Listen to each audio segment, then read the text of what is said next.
My brother mocked my hard work in front of his friends, sneering, "No one cares about your stupid business." But when my product went viral and I made six figures overnight, he begged me for a job. My name is Scott Weaver, and I grew up in my older brother's shadow. Derek was the golden son, the one who could do no wrong. He was the kind of guy people naturally liked, charming, confident, always knowing the right thing to say. He was the high school quarterback, the prom king, the guy who got invited to every party. Me? I was the quiet one, the nerd, the one who stayed in his room, taking apart computers, sketching product ideas, reading about startups while everyone else was out getting drunk and making memories. And Derek loved reminding me of that.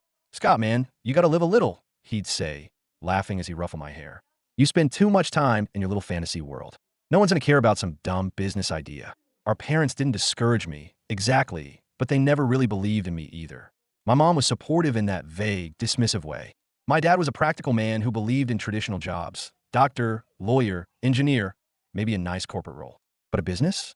Some risky, unproven, online thing? That was just a hobby in their eyes. And Derek? He never let me forget it. The moment that stuck with me, the one that lit a fire in my gut, happened at a family barbecue last summer. I had just launched my online store, selling ergonomic wrist rests I designed myself. It wasn't glamorous, but I believed in it. I had spent months testing materials, tweaking designs, and studying e-commerce. I wasn't just hoping to make a few extra bucks. I wanted this to be my career. Big mistake telling my family that. Derek was sitting with his friends in the backyard, beers in hand, talking loudly like they always did. They were all former jocks, still riding the high of their high school days, acting like they ruled the world. I was sitting at the patio table, scrolling through my phone, when Mom casually mentioned, "Scott's been working on a little business of his own." Derek perked up immediately. "Oh yeah." He grinned, already amused. "What kind of business?" I hesitated. I knew how this would go, but I answered anyway. "I designed a wrist rest for people who work at desks all day. Helps with wrist strain. I'm selling them online." Derek blinked, then burst out laughing. "You're selling pillows for wrists?" His friend started chuckling. Wait. You mean people actually pay for that?" "Yeah," I said, keeping my voice even. "Some already have." Derek turned to his friends. "You hear that, guys? My little brother thinks he's the next Jeff Bezos, selling wrist cushions." They howled. I clenched my fists under the table. Mom tried to intervene. "Derek, don't be mean." But Dad chuckled too, shaking his head. "Well, it's good to have a hobby, son. Keeps you busy." "A hobby?" Derek smirked at me. "So what did you make so far?" $10. I didn't answer, because at that moment, I decided something. I wasn't going to explain myself anymore. That night, while Derek and his friends drank and laughed outside, I was in my room, staring at my website. I had made a few sales, sure, but not enough. I had two choices: give up or go all in. I went all in. I worked 16-hour days, barely sleeping, learning everything I could about digital marketing, SEO, supply chains. I reached out to suppliers in China, tested different materials, and fine-tuned my branding. I studied people, their habits, their buying behavior, their psychology. I optimized every single word on my website, every ad, every social media post. And then, after months of work, something incredible happened. One of my ads took off. A small tech blog featured my wrist rest. Sales tripled overnight. Then a bigger blog picked it up. Then an influencer. And just like that, my stupid little business turned into a six-figure powerhouse. I didn't tell my family. I waited. Then Thanksgiving rolled around. As usual, Derek dominated the conversation. He had just been laid off, but instead of admitting it, he spun it like a career move. "It's fine. Companies love me. I'll have a new job in no time." Mom nodded sympathetically. Dad patted his back. Then Derek turned to me, smirking. "So, Scotty, still selling your little wrist pillows?" I set down my fork. "Yeah," I said casually. "It's going pretty well." "Oh yeah? How well?" I pulled out my phone, opened my sales dashboard, and slid it across the table. Derek frowned, glancing down. Then his eyes bulged. $317,000. "Wait, what?" He grabbed the phone, scrolling in disbelief. "There's no way, this has to be fake." Dad leaned in, staring at the numbers. Even Mom gasped. "Oh my God," she whispered. Derek looked pale. "You made this much selling wrist pillows?" I shrugged. "Guess people care after all." Silence. Derek swallowed. His jaw clenched.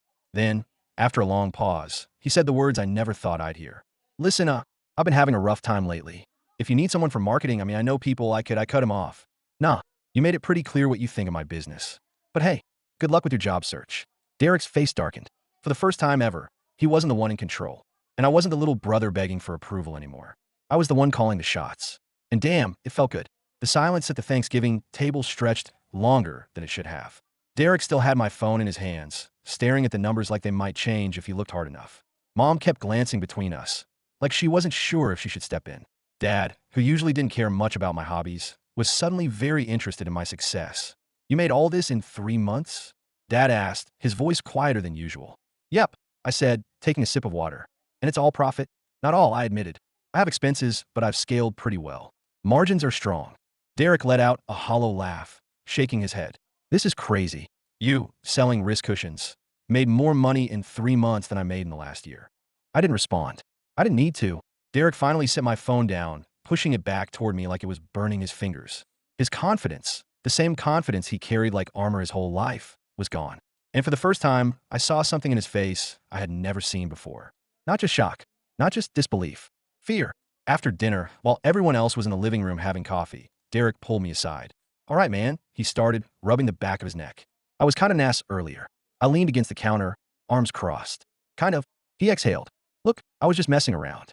I didn't think you were actually making real money with this. But you are. And that's cool. It's more than cool, I said. It's life-changing. Derek hesitated, then gave a forced chuckle. Yeah, it is. He cleared his throat. So, listen, have you ever thought about bringing someone on? To help out? There it was. I had known this was coming. The second he saw those numbers, I knew he'd find a way to spin it. Help out how? I asked, playing along. Marketing, he said quickly. I know people. I can get you in rooms you've never been in.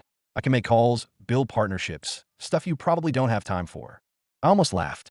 Derek had spent years mocking my interests, my ambition, my dreams. And now, because he needed something, he wanted to act like he'd always been in my corner? I wasn't buying it. I appreciate the offer, I said, but I've already got marketing handled.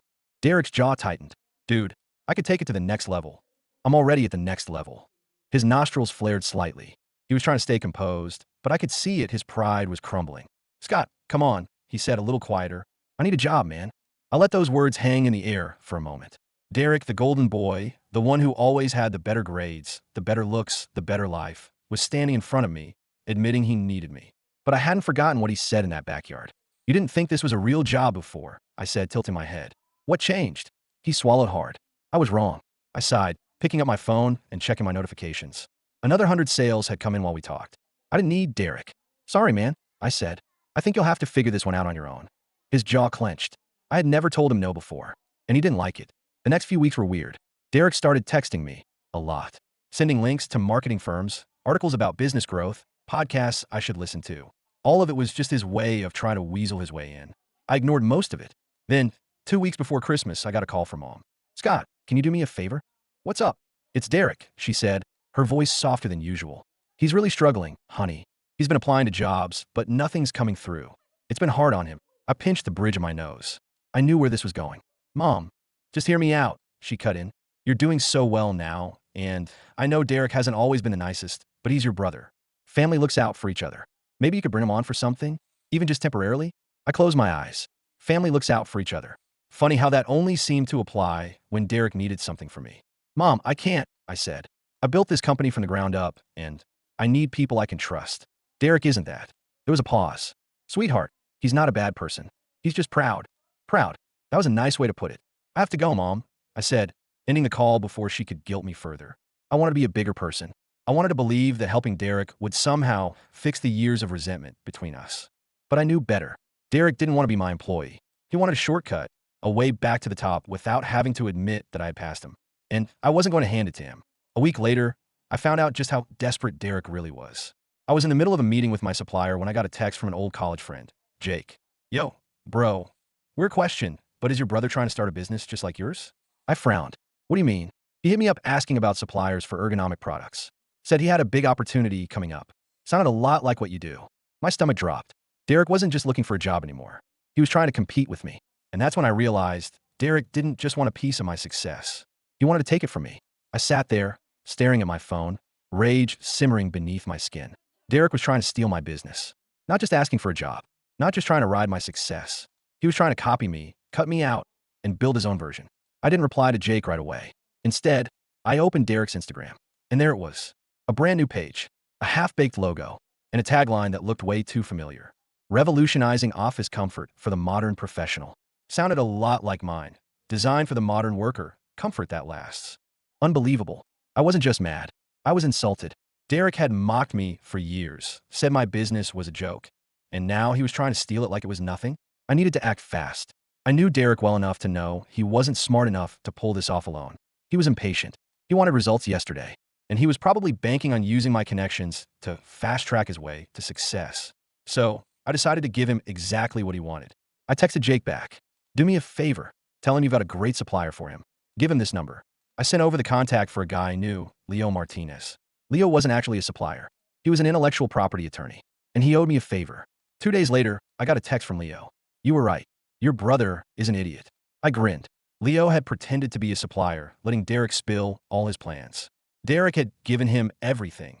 What he was trying to copy, what he planned to tweak, even how he thought he could steal Scott's customers. And then Leo hit him with the legal reality.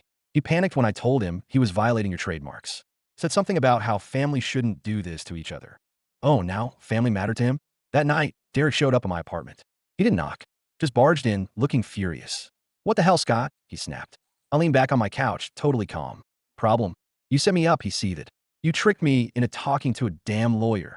You mean the guy you were trying to steal from? I shot back. Derek's nostrils flared. It's just business, man. People do this all the time. I raised an eyebrow. You call my business a joke for years. Said no one cared. And now suddenly it's worth stealing. His jaw clenched, but he had no answer. I leaned forward. Tell me something. How did you think this was going to end? He swallowed hard. I don't know, man. I was desperate. I could have gone off on him.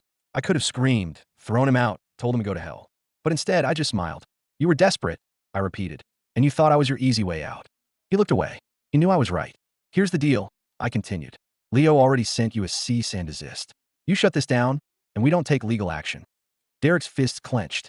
If you try anything again, I added, voice sharper, I will sue you. And trust me, this time, no one's going to save you. Derek stood there, seething. For the first time in his life, he had no power over me. Finally, he exhaled, shoulders dropping. Fine, he muttered. I'll drop it. Smart choice. He turned to leave, but hesitated at the door. You really hate me that much? He asked, voice quieter now. I shook my head. No, Derek, I don't hate you. I just don't trust you. He looked like he wanted to argue, maybe even apologize. But he didn't. And then he walked out. I could have left it at that, but I wanted one last move. A few days later, I made a post on LinkedIn. A small, innocent announcement. Exciting news.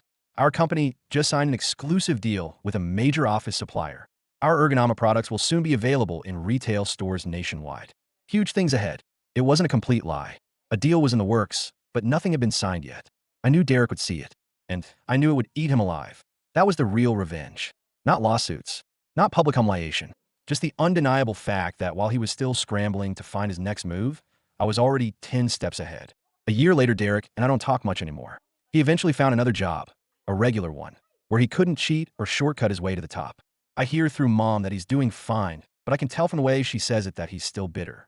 I, on the other hand, kept growing. My business exploded. That retail deal, it happened. My wrist rests are now in major stores across the country. And the best part? Every time Derek walks into an office supply store, he sees my name, he sees my success, and he knows he could have been part of it. But he chose the wrong side, and he lost.